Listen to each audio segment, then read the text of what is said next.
오늘은 엘리야에 대해서 좀 말씀을 나누고자 합니다. 여러분, 그 우울증에 대한 얘기들이 오늘 참 많습니다. 그렇죠? 오늘 많은 현대인들이 우울증에서 참 벗어나지 못하는 것 같아요. 디프레션. 우울증에 대한 정보는 우리가 좀 있습니다. 그런데 영적인 우울증도 있습니다. 영적인 우울증 들어보셨죠? 영적인 우울증, 영어로 그냥 번역하면 spiritual depression 뭐 이렇게 되겠죠. 영적인 침체라 말하기도 하고, 그렇게 나타나는 현상을 번아웃 됐다, 그런 말로 또 쓰기도 합니다. 번아웃.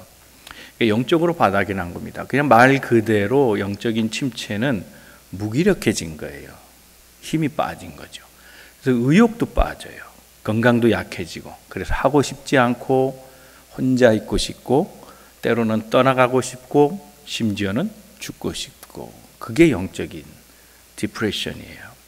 하나님의 사람이 영적 디프레션에 걸렸어요. 위대한 선지자도 영적 디프레션에 걸립니다. 누구나 그럴 가능성이 있다는 겁니다. 아무리 뛰어난 사람도 그 영적 관리를 잘 못하면 한순간에 나락으로 떨어질 수 있어요. 여러분이 지금 건강은 어떠세요? 고혈압, 당뇨 물어보는 거 아니고요. 영적인 건강은 어떠세요? 스피리추얼한 바디, 멘탈, 네. 영적인 몸, 영적인 건강, 건강하시기를 축원합니다. 오늘 엘리야도 그렇다라고 한다면 우리가 빨간불을 켜야 합니다. 우리도 그렇게 될 수 있다, 가능성을 생각해보고 영적 디프레션에 걸리지 않고, 혹 그런 일이 찾아와도 넉넉하게 이겨내는 그 믿음 있는 신앙인들 다 되시기를 주님의 이름으로 축원합니다. 우리 옆에 보면서 권면하시고 말씀 시작하겠습니다. 하나님은 오늘도 자, 영적 디프레션 이제 시작합니다. 첫째는 수시로 자기를 점검해야 합니다. 내 영적 상태가 어떠한지 그 스스로 날마다 체크업해야 하는 것이 필요하다는 겁니다. 엘리야, 그러면 뭐 엘리야에 대한 얘기는 전부 여러 가지 스토리가 있지만 제일 떠오르는 사건은 갈멜산 사건이죠. 위대한 일이 벌어진, 엄청난 일을 해낸 사건.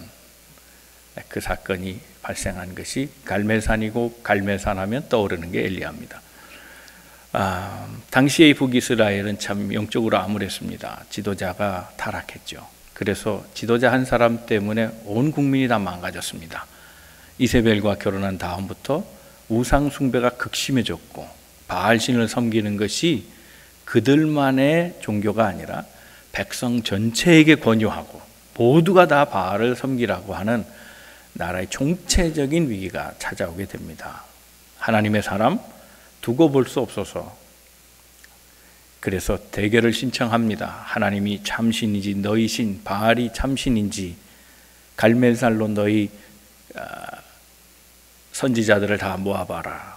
대적한다. 한번 싸워보자. 그래서 850명의 바알 선지가 모였지만, 그러나 하나님이 승리하셨습니다. 결국 백성의 손에 모든 선지자들이 다 죽게 되고, 이 일로 인해 엘리야는 큰 업적을 남기게 됩니다. 오늘 본문은 바로 그 일 후에 일어난 일입니다. 1절 말씀을 보면 아합이 엘리야가 행한 모든 일과 그가 어떻게 모든 선지자를 칼로 죽였는지를 이세벨에게 말했다. 자, 이 일 있은 다음에 아합이 엘리야가 우리 선지자를 죽였다는 얘기를 그 신을 수입한 이세벨에게 얘기해 줍니다. 이세벨이 자기 선지자들이 다 도륙당했다는 사실을 알고 복수키로 결심합니다.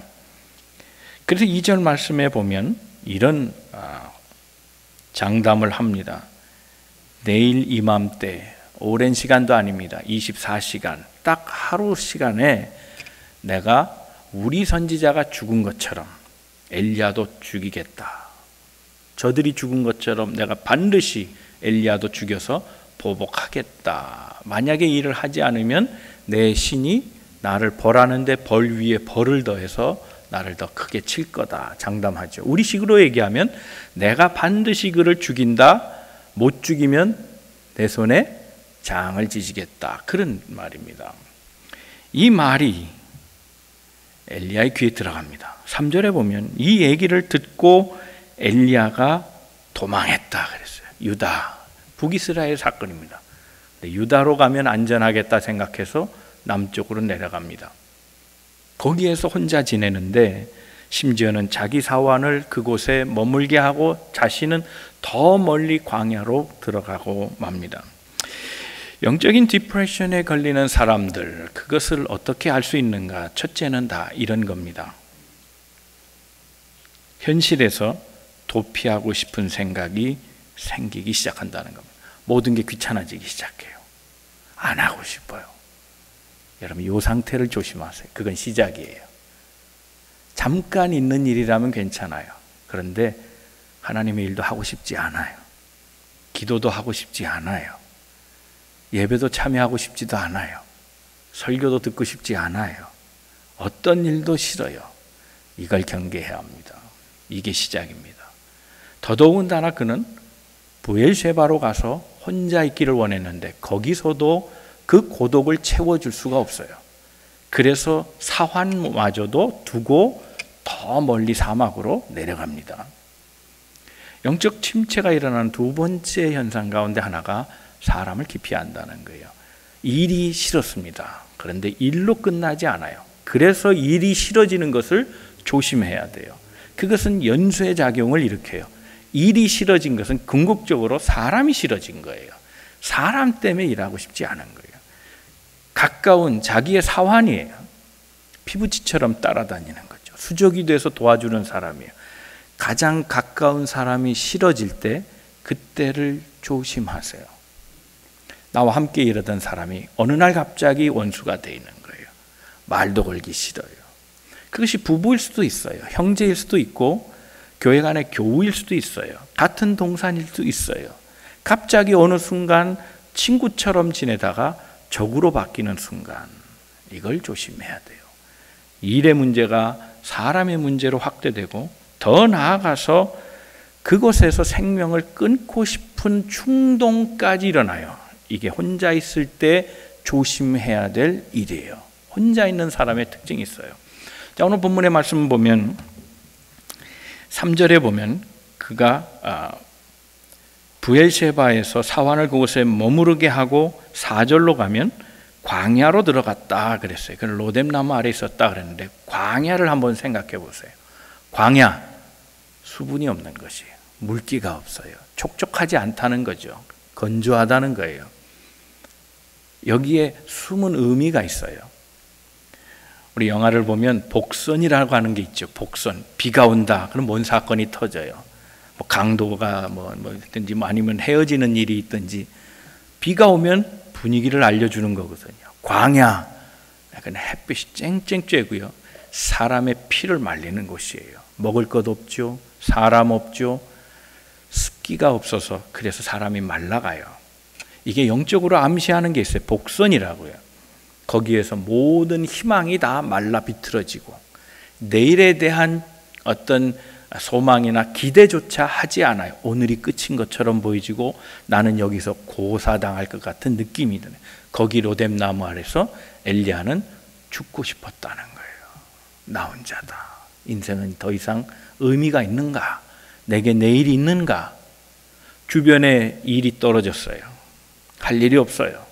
그것은 스스로 자원했던 거예요. 거기까지 좋았는데 사람조차 없어요.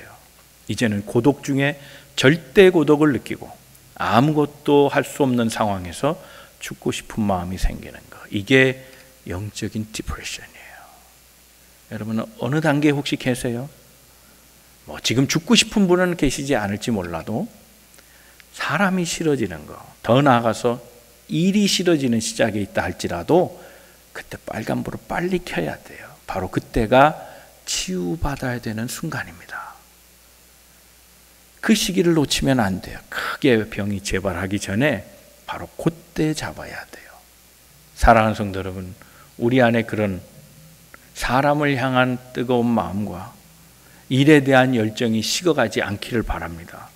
그것이 식어진다는 것은 영적으로 큰 문제가 발생했다는 이야기입니다. 그러므로 늘 자기를 수시로 관찰하면서 내 속사람을 하나님 말씀에 비추어 보고 거울 삼아서 내가 지금 어느 위치에 있는지 잘 살피는 것 매우 중요합니다. 이 일을 수시로 해야 합니다. 특별히 새벽 기도가 참 좋습니다. 또 수요일이라도 또 토요일 새벽 하루만이라도 이런 시간들을 가지면서 자기 영적 상태를 점검하는 것이 매우 중요한 일이 아닐 수 없습니다. 두 번째 생각할 것은 영적 침체가 오는 통로를 차단해야 합니다. 자, 영적 침체가 왔다 그러면 왜 왔는지를 알아야 되는 게 중요한 거예요. 그래야 다음에 또 막아낼 수 있죠. 그래서 영적 침체가 오는 루트들을 경계해야 돼요. 자, 여러 가지 케이스가 있어요. 한 4가지 정도만 말씀드릴게요. 이게 다 얘기는 할 수 없기 때문에 엘리야에게서 보여지는 성경 속에서 확인되는 4가지만 얘기하려고 합니다. 첫째는 압박감입니다. 압박감. 10절 말씀입니다. 오늘 우리가 8절까지 읽었습니다만 10절 말씀에 답이 있습니다. 한번 다 같이 읽어보죠. 시작. 그가 대답하되 내가 만군의 하나님 여호와께 열심히 유별하오니 이는 이스라엘 자손이 주의 언약을 버리고 주의 제단을 헐며 칼로 주의 선지자들을 죽였음이오며 오직 나만 남았거늘 그들이 내 생명을 찾아 뺏으려 하나이다. 자, 10절 처음에 보면 이렇게 말합니다. 그가 대답하되, 천사의 질문에 엘리야가 대답합니다. 하나님께 내가 열심히 유별했다. 하나님께 열심히 유별했다. 열심히 있는 것이 뭐가 문제겠어요? 근데 정말 문제일 수 있어요. 압박감이에요. 이 일은 나밖에 할 사람이 없다. 내 일이 정말 중요하다. 내가 하지 않으면 우리 민족은 못 산다. 그런 압박감이 그에게 있었어요. 오늘 이런 압박감이 우리에게 다 있잖아요. 우리가 미국으로 이민 올 때 압박감이 있어요. 가정을 살려야 된다. 언어도 잘 통하지 않아요. 다 낯선 환경이에요. 내가 여기서 살아남지 못하면 나뿐만 아니라 내 가족이 다 죽는다. 그런 압박감이 있어요. 그래서 원잡, 기회가 되면 투잡, 무리해서라도 쓰리잡 뛰면서 어떻게 하든지 살아보려고 애쓰는 거죠. 그게 압박감이에요. 이 압박감이 심하면 디프레션에 걸려요. 한 번, 두 번은 괜찮고요. 1개월, 2개월은 괜찮아요. 1년 정도도 버틸 수 있다 생각하지만 그러나 이것이 쉽게 정착하지 못하는 문제라면 세팅이 될 때까지 그것이 3년이든 5년이든 지속되면 지속될수록 압박감에 시달리고 결국은 이 압박감이 자기를 무너뜨리게 된다는 거예요. 짐이 너무 커버리는 거예요. 엘리야는 이런 압박감이 있었어요. 그래서 그게 스트레스가 되었어요. 특별히 그는 이 사명을 자기가 감당해야 될 일처럼 느꼈기 때문에 그것이 얼마나 큰 일인지 목숨을 내어놓고 하는 이 작업이 결국 쉬운 일은 아니었다는 거죠. 그렇죠. 그런데 생각해 보면 누구나 다 압박감이 있어요. 자녀는 자녀대로 압박감이 있어요. 공부하는 학생은 학생대로 압박감이 있고요. 자녀를 키우는 부모는 부모대로 압박감이 있고요. 직장 생활에서도 압박감이 있잖아요. 직장을 구하는 것도 압박감이 있지만 직장에 들어가서도 압박감이 있어요. 경쟁에서 이겨야 되고 승진에 대한 압박감이 있어요. 사업을 하는 것도 압박이지만 사업을 해가면서 눌리는 압박감도 엄청나게 많아요. 그 모든 압박감, 그 압박감보다 내가 크지 않으면, 견뎌낼 수 있는 힘이 넉넉하지 않으면 눌리게 되고 밀리게 되고 지치게 되고 결국은 그것 때문에 영적 침체가 올 수 있게 된다는 겁니다. 여러분, 지금 혹시 내 짐을 내가 다 져야 한다고 생각하는 분 계세요? 내가 맡은 일, 내가 맡은 사람, 내가 맡은 직장, 내가 맡은 교회, 어떤 부서든 이 짐을 내가 다 해야 된다고 생각하는 분 계세요? 조심하셔야 돼요. 그때 내려놔야 돼요. 그게 사는 거예요. 계속 붙들고 내가 이 일을 해야 된다고 생각하지 마세요. 다른 사람이 할 수도 있어요. 그러니까 그때 내려놔야 돼요. 꼭 내가 해야 된다고 생각하면 조심하셔야 돼요. 엘리야가 그러다 병 걸린 거예요. 엘리야가 보통 사람은 아니에요. 그런데 엘리야조차도 이 심한 압박감, 주님 내가 이 일을 해야 합니다. 만군의 여호와 하나님이요, 아시지 않습니까? 내가 다른 사람보다 유난히 더 열심히 했던 거. 근데 바로 그 열심히 그를 삼킬 줄은 몰랐던 거예요. 내가 이 일을 해야 된다. 내가 이 일을 하지 않으면 다른 사람은 할 수 없다. 내가 적임자다. 내가 반드시 해내고 말겠다라고 생각하는 분, 바로 그분이 내려놔야 돼요. 어쩌면 불신앙일 수도 있어요. 왜요? 모든 일의 주인은 누구세요? 하나님이 이 땅의 모든 것 누가 섭리하고 계세요? 하나님이 섭리하고 계신 거예요. 내가 아니에요. 그게 바로 교만이에요. 그게 바로 사람 본의로 움직이는 일이 되는 거예요. 하나님이 하시면 되는 거예요. 나를 통해서도 하실 수 있지만 다른 사람을 통해서도 하나님의 일이 이루어진다는 걸 생각하는 것이 여유고, 그 여유를 우리는 영적인 겸손이라고 말하는 거예요. 더 나아가서 고독감입니다. 자, 10절 말씀 보면 10절 말씀에 이렇게 말합니다. 중간에 보시면 주의 대단을 헐며 칼로 주의 선지자들을 죽였으며 오직 나만 남았거늘. 자기만 남았대요. 홀로 되었다. 이게 외로움이죠. 고독감의 loneliness, 나밖에 없다는 거죠. 이 얘기를 9절 10절에도 하고요, 또 14절에도 해요. 13절 14절에 똑같은 얘기를 반복하고 있어요. 두 번이나 강조하는 거예요. 같은 말을 두 번 강조했다? 엄청나다는 거예요. 그 외로움이 나만 남았습니다. 이런 사람 조심해야 돼요. 무엇을 경계해야 될까요? 혼자 일해왔기 때문이에요. 혼자 일해왔기 때문에 혼자 남은 거예요. 같이 일했으면 같이 남죠. 중압감이 있어요. 내가 일을 해야 된다. 열심히 있어요. 열심히 있는 사람의 특징 가운데 하나가 뭐냐면 다른 사람보다 내가 더 잘한다는 거예요. 그래서 혼자 일하게 돼 있는 거예요. 같이 일하지 못해요. 동료가 없는 거예요. 그래서 독주하게 되는 거예요. 이런 사람의 경향은 한 군데에 머무르지 않아요. 이 일도 잘하고 다른 일도 잘한다고 생각해요. 모든 일에 열심히 하다가 번아웃 돼요. 모든 일에 혼자 하다가 외로움을 느끼게 되는 거예요. 그래서 혼자 하는 사람일수록 일을 같이 하는 법을 배워야 해요. 그래야 탈진을 막아요. 똑똑한 사람의 특징이 혼자 하는 거예요. 다른 사람 하는 것보다, 무일어난 사람 둘보다 내가 낫지. 경험 없는 세 사람보다 내가 낫지. 모르는 사람 10사람보다 내가 낫지. 이런 우월감에 혼자 일할 수밖에 없는 자기 상황을 스스로 엮어가요. 그래서 그 테두리 안에 갇혀서 더 이상 다른 사람하고 일을 함께 나눌 수 없는 자가 돼요. 이걸 조심해야 돼요. 보세요. 엘리야는 혼자 다 싸웠어요. 같이 했다는 보도가 없어요. 모든 일을 혼자 했어요. 혼자 남은 것은 다른 사람이 없기 때문이 아니라 혼자 했기 때문이에요. 그래서 혼자 남게 된 거예요. 결과적으로 혼자 시작했고 혼자 남으니 위기의 때에는 이게 외로움으로 다가오는 거예요. 일을 잘할 때, 전성기 때, 자기의 피크 타임에는 혼자 일해도 외롭지 않아요. 영웅적 보상이 있어요. 그런데 그렇지 않고 나락으로 떨어질 때는 혼자임을 절실히 느끼는 거예요. 사랑하는 성도 여러분, 혼자 열심히 하시는 것 중요한데 함께 잘하는 법을 배우기를 축원합니다. 우리 일은 같이 하는 거예요. 조금 모자래 보여도 서로 협력하는 것이 필요한 거지, 잘한다고 독주하기 시작하면 교회는 그 독주로 인해 다른 사람을 제껴버리는 것이 돼요. 그럼 공동체는 망가져요. 같이 하는 법을 잘 배워야 한다는 겁니다. 또한 그에게 이 디프레션이 찾아온 또 하나의 이유는 두려움이에요. 10절 말씀 마지막에 이렇게 얘기합니다. 오직 나만 남았거늘 그들이 내 생명을 찾아 빼앗으려 하나이다. 자, 보세요. 이거 엘리야가 이런 상태에 지금 들어갔어요.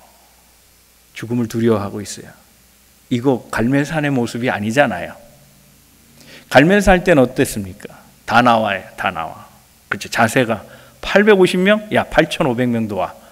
괜찮아. 다 상대해 줄게. 그런데 지금 이세벨 하나가 덤비니까 도망가 버린 거예요. 나 혼자 죽게 됐습니다. 이 두려움은 결국 영적으로 그가 어택을 받았기 때문에 온 일이에요. 영적으로 나약해지면요, 용기가 먼저 사라져요. 용기가 나지 않아요. 용기 없는 사람의 특징이 뭔가 하면 결정에 장애가 와요. 두려움이 생기면 무엇을 해야 될지, 이 일을 선택해야 할지 잘 헷갈려서 잘 안 돼요. 그 망설임이 계속되면 결국 그 일에 대해서 피하고만 싶어요. 그리고 막다른 길에 가면 죽고 싶은 거예요.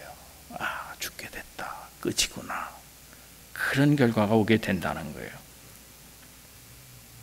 그러니까 중요한 것은 한번 번아웃에 빠지면 사로잡히게 된다는 사실을 기억하고 번아웃이 되기 전에 잘 단속해야 돼요. 어택을 받지 않게 하세요. 그리고 어택을 받아도 넉넉하도록 키워내지 않으면, 그러면 그 다음에 한번 꺾이면 끝이 없이 떨어지게 된다는 사실을 기억해야 합니다. 그러니 하나님과 연결되어 있는 건 얼마나 중요한지 몰라요. 하나님 안엔 두려움이 없다 그랬어요. 하나님 안엔 두려움이 없다. 하나님 안에 거하는 거 중요한 거예요. 이제 이 문제는 이제 뒤에서 다룰 겁니다. 그가 정말 하나님의 사람이었지만 그가 영적 침체에 들어가면서는 그 안에 하나님이 없었어요. 위대한 선지자도 그러는 시간이 있었다는 것을 기억해야 합니다. 늘 하나님 안에 떠나지 아니하고 주 안에서 안전함을 느끼며 세상의 어떤 위협과 곤란과 역경에도 두려워하지 않고 살아가는 믿음의 성도들 다 되시기를 주님의 이름으로 축원합니다. 네 번째는 연약함이에요. 육신의 약함, 피곤함이 누적되면 안 돼요. 피곤해지지 말아야 돼요. 만병의 근원이 피곤에서부터 온다 그랬는데 피곤은 이길 자가 없다, 뭐 그런 말도 있잖아요. 근데 이 피곤이 굉장히 문제예요. 그는 큰 일을 치르면서 피곤했어요. 휴식 시간이 없었어요. 잘 쉬는 것도 굉장히 중요한 거예요. 사탄이 쉬지 않고 일하는데 우리 크리스찬이 그러면 되겠습니까? 뭐 그런 분들 계세요. 그래서 크리스찬도 일해야 되는 거예요. 그러니까 쉬는 걸, 남이 쉬는 걸 못 봐주는 사람이 있어요.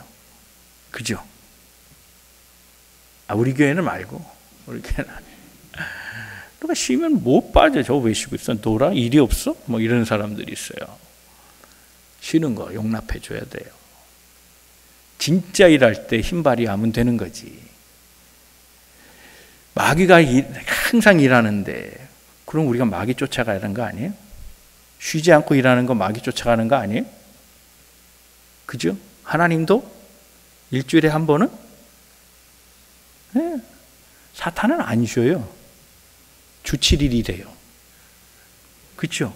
근데 하나님은 주 6일 근무하시잖아요. 그렇죠? 제가 이단이에요? 그렇지 않아요. 쉬세요. 충분히 휴식하세요. 지치게 일하면 안 돼요. 그 지치게 일한다 할지라도 빨리 회복하셔야 돼요. 건강을 회복하세요. 영과 육은 분리되지 않아요. 건강해야, 그래야 일도 할 수 있는 거고요. 이게 밀접한 관계가 있어요. 육신이 약하면 영도 약해지게 돼 있어요. 그래서 건강한 육체에 건강한 정신을 갖는다. 그 말은 일리가 있어요. 그러니까 충분한 휴식도 중요해요. 물론 세상 일을 하고 정말 피곤한데 교회 일까지 해서 피곤하다. 그건 얘기가 좀 달라요. 세상에서 지치게 놀고 교회 와서 꾸벅꾸벅 조는 거, 그래서 피로회복, 그거 아니에요. 그런 건 또 다른 문제잖아요. 피곤이 찾아오지 않게 하세요. 피곤하더라도 넉넉하게 이겨내세요. 오늘 본문 때 다 읽진 않았지만 하나님이 이 지친 영혼을 먹이시는 장면이 2번이나 나와요. 처음에 먹여주셨어요. 자고 있는 거 깨워서 먹어라 그랬더니 먹고 자요. 중요한 거예요. 먹고 잠자는 게 굉장히 중요한 거예요. 그러니까 하나님이 그냥 세워서 너 일감이 있다 그러고 깨워서 데려가신 게 아니라 한 번 먹이시고 또 자니까 2번째 또 먹이고, 네가 하나님의 일 하는데 좀 지칠까? 거기까지 네가 힘으로 갈까? 걱정이 된다. 이거 먹고 거기 걸어가라. 그리고 2번 먹이세요. 연거푸 먹이셨다? 중요한 거예요. 계속 먹이셨다는 의미예요. 피곤하지 않도록 영양을 공급해 주시고 수면을 취하게 해 주셨어요. 여러분, 여러 가지 이유가 있어요. 내 영적 침체가 어떤 상태에서 지금 들어왔는지, 특별히 내가 경험하는 통로가 있어요. 그 통로를 잘 단속해야 돼요. 그것이 열심히 과해서 문제인지, 아니면 고독의 문제인지, 피곤해서 오는 문제인지, 두려움에서 오는 문제인지, 여러 통로가 있어요. 사람마다 다 약한 부분이 있기 때문에 그런 거예요. 그걸 잘 단속하셔서 건강한 몸에 건강한 정신, 건강한 영혼을 갖는 우리 믿음의 성도를 다 되시기를 주님의 이름으로 축원합니다. 세 번째 생각할 것은 우리가 사명을 두고 가면 억울합니다. 이 말씀하려고 오늘 제가 본문을 정한 거예요. 한번 같이 따라해 주시겠어요? 사명을 못하고 가면 억울한 중에 억울한 일이다. 그렇죠? 그렇지 않아요. 오래 살다 가지 못해서 억울합니까? 부자가 돼서 살지 못해서 그래서 하늘나라 부름받으면 억울합니까? 놀고 가지 못해서 하나님 앞에 억울합니까? 우리 그리스도인들은 좀 달라야 된다고 생각해요. 사명을 놓고 가면 진짜 억울한 거예요. 그렇죠? 조금 설득이 되시나 보다. 한 번 더 하면 또 설득이 또 더 되실 것 같은데. 정말 그런 것 같아요. 사명 놓고 가면 억울한 것 같아요. 엘리야는 사명이 다 한 줄 알았어요. 850명 갈멜산 그 사건 하나만으로도 나는 충분히 했다, 그렇게 생각한 것 같아요. 그러니까 식음을 전폐하고 아무도 안 만나고 말이죠, 고독하게 광야로 가서 로뎀나무 아래서 죽여주세요. 내일 끝났잖아요. 여러분 잘 아는 대로 엘리야가 죽음을 본 사람입니까? 아닙니까? 이건 큰 착각이에요. 하나님은 그에게 죽음을 보여주지 않으셨어요. 맛보게 안 하셨단 말이에요. 죽음의 경험을 하지 않게 해주셨다고요. 근데 그는 죽고자 했단 말이에요. 선지자의 생각이라고 다 옳은 게 아니에요. 하나님은 그를 통해 더 하실 일이 있음을 오늘 본문이 또 가르쳐 주어요. 여러분 아무리 영적인 사람도 영적인 침체가 오면 자기 생각해요. 자기식으로 사고해요. 건강하지 못한 사람, 영적으로 깨어있고 바른 사람이 아니면 자기 생각으로 모든 일을 하게 돼 있다니까요. 근데 그 생각이 옳으냐? 그렇지 않다는 거예요. 그가 믿음이 있었기 때문에 850명의 선지자를 이긴 거 아니에요. 그 믿음은 무엇 때문이에요? 하나님으로 말미암은 거 아니에요? 즉 850명을 죽인 건 그의 믿음 때문이지 하나님이 하신 일이지 그가 한 일이 아니었잖아요. 그러니까 그가 탈진할 이유가 있어요, 없어요? 그가 열심히 했다고 하지만 궁극적으로 보면 탈진할 이유가 없죠. 왜요? 그가 한 거예요? 하나님이 한 거예요? 하나님이 한 거잖아요. 굉장히 중요한 문제입니다. 하나님이 하신 거예요. 탈진의 이유가 오는 게 뭐예요? 내가 한 일이라고 생각한 거예요. 그런데 보상이 이게 뭐냐는 거예요. 난 그토록 일했는데, 목숨을 내어놓고 일했는데 나를 이렇게 평가하는 거야? 이거밖에는 내게 줄 게 없어? 내가 이런 대접을 받아도 되는 거야? 이런 생각을 한 거예요. 이게 엘리야예요. 이게 불신이에요. 자기 힘으로 했던 거예요. 그러니까 탈진이 온 거죠. 자기 이성, 자기 노력, 자기 힘으로 한 거예요. 그가 했던 많은 기적들이 다 하나님이 한 것이지 한 가지도 그가 한 게 없어요. 그렇다고 하면 사는 것조차 죽는 것조차 다 하나님이 하실 일이에요. 살고 죽고를 자기가 결정하는 게 아니에요. 도망가고 안 가고 그 문제도 하나님 뜻대로 해야지. 그가 영적 침체가 온 이후의 행동은 전부 자기 결정이었어요. 자기가 도망갔고 자기가 광야로 갔고 자기가 먹지 않았고 자기가 죽으려고 한 거예요. 하나님의 사람의 모습이 아니에요. 결국 하나님의 사람의 모습이 아니라는 건 뭐예요? 믿음이 있다 없다? 없다예요. 적어도 그가 믿음의 사람이기는 하지만 영적 침체에 빠진 기간 동안은 없다는 거예요. 여러분 믿음 있는 사람은 근심합니까? 근심하지 않습니까? 오늘 기초 공부를 다시 해야겠는데. 생명의 삶 안 들으신 분 계세요? 생명의 삶부터 다시 공부해야겠는데. 기초 공부잖아요. 아니, 하나님 믿는 사람 근심 있어요, 없어요? 요한복음에 뭐라고 말씀해요? 우리 장례 때 많이 하는 구절 있잖아요. 하나님을 믿으니 또 나를 믿으라. 예수님 말씀하셨잖아요. 그죠? 너희는 마음에 근심하지 말라 그러셨죠. 하나님을 믿으니 또 나를 믿으라. 믿으면 근심이 없어진다는 얘기예요. 다시 말하면 근심한다는 말은 뭐예요? 믿음이 없다는 얘기예요. 하나님 믿지 않는다는 거예요. 예수님을 믿지 않는다는 거예요. 하나님을 믿는 자가 어찌 근심이 있겠어요? 근심이 있다는 말 자체가 내 생각하고 내 판단한 거예요. 그러니까 내 한계치가 있는 사람이 생각하는 것이 한계치의 생각이에요. 문제를 뛰어넘지 못할 때가 많아요. 내 염려가 내 지식의 한도만큼 아는 것이기 때문에 그것을 넘어서는 커다란 문제를 만나면 염려가 자연스럽게 찾아오는 거예요. 그러니까 내 생각으로 판단하고 내 생각으로 결정하는 모든 일이 다 염려인 거예요. 그런데 하나님을 믿으면 하나님께서 하심으로 내가 근심과 염려할 이유가 전혀 없는 거죠. 그래서 지금 엘리야의 문제는 뭐냐? 결국 믿음의 문제라는 거예요. 믿음은 우리에게 얼마나 큰 힘을 주는지 모릅니다. 자, 말씀드린 대로 모든 일은 다 누가 하셨습니까? 엘리야가 했습니까? 하나님이 했습니까? 하나님이 하셨죠. 그러면 하나님이 하신 일에 대해서 우리는 심지어 선지자조차도 우리 모두는 다 조연이에요. 그렇죠? 주연은 하나님이시죠. 여러분, 코미디언 아시죠? 개그맨? 개그맨의 사명이 뭐죠? 웃기는 거죠. 제 말이 웃긴가요? 개그맨 사명은 웃기는 거죠. 그렇죠? 웃기지 못하는 개그맨은요.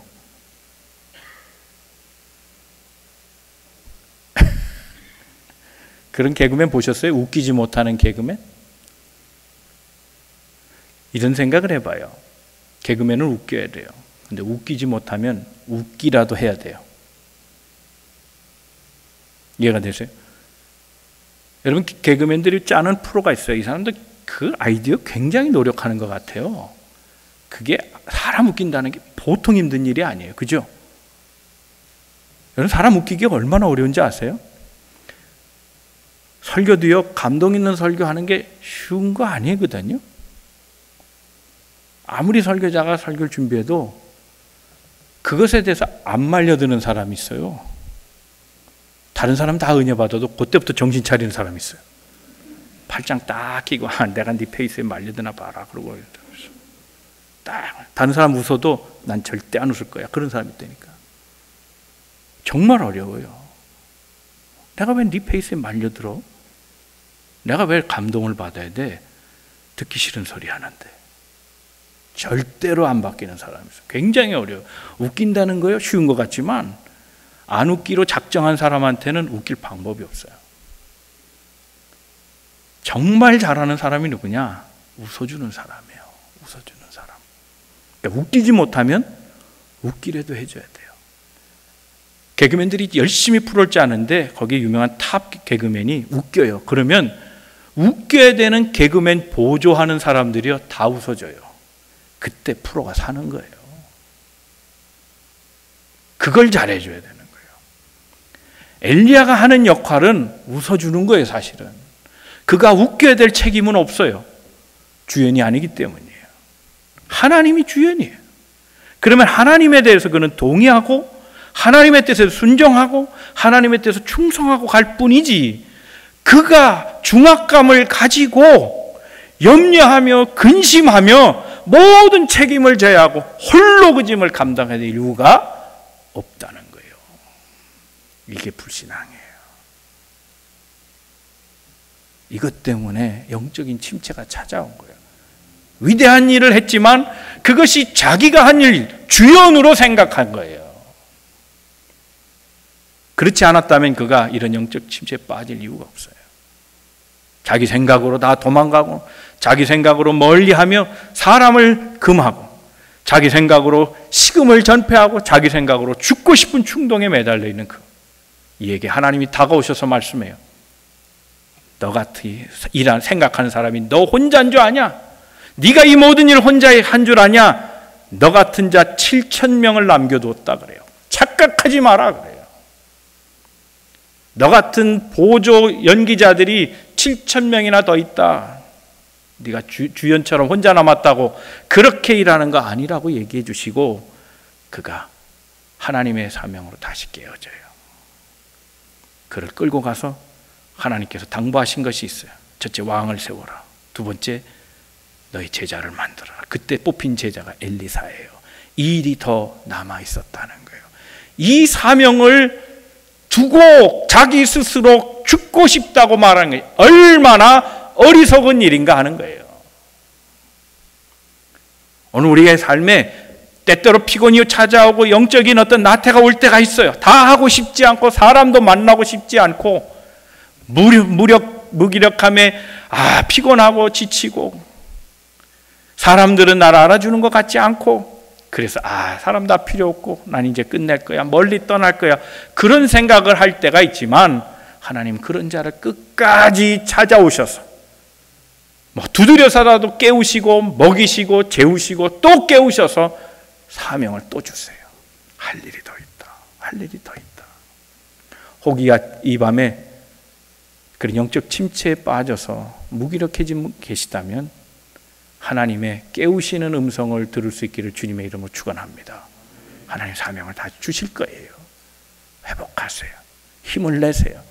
하나님은 우리를 도우시는 분이에요. 정말 믿음 있는 사람이라면 차라리 엘리야처럼 죽지 않으려고 하지 말고, 여러분 죽지 않으려고 했기 때문에 죽음이 두려웠던 거예요. 역설적으로 말하면 그렇죠. 차라리 죽기를 각오했으면 그는 안 죽었을 거예요. 죽음이라는 것이 자기 계획 안에는 없었어요. 그런데 누가 죽이겠다니까 겁을 먹은 거예요. 차라리 죽겠다고 하면 그에게는 죽음은 그를 삼킬 수 있는 그런 어떠한 무기도 되지 않아요.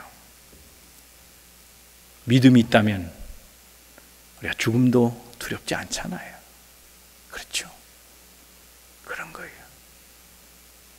죽음보다 더 큰 문제가 여러분 어디 있습니까? 믿음은 죽음도 이기는 것이라면 우리가 갖고 있는 지금 근심과 염려, 그게 크게 문제될 거 없잖아요. 죽기로 한 사람은 아무것도 문제가 안 돼요. 그런데 믿음은 우리를 살게 하는 거예요. 죽게 하는 것이 아니라 살게 하는 거예요. 죽겠다 각오하면 부활의 힘으로 살아날 것이에요. 죽지도 않으려고 하니까 죽음이 두려운 거죠. 차라리 죽기로 하면 부활의 힘은 다시 시작하는 겁니다.